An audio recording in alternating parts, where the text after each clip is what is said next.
আপনাকে কি করে ভালো না বাসি ইয়া রাসূলুল্লাহ। যখন আপনি আমাকে ভালোবেসেছেন সেই 1400 বছর আগে, যখন আপনি আমাকে মিস করতেন, আশা করতেন যেন আমার সাথে দেখা করতে পারেন, অথচ তখনও আমি জন্মই হইনি।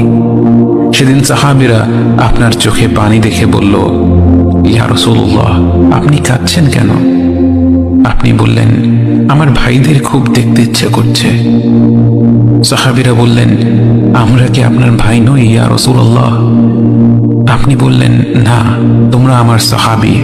আমার ভাই হলো তারা যারা আমার পরে আসবে এবং আমাকে কখনো না দেখেও তারা আমাকে বিশ্বাস করবে।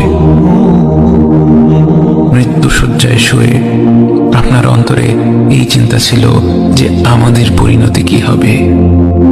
উম্মতি উম্মতি বলতে বলতে আপনি আপনার রবের নিকট ফিরে গিয়েছেন।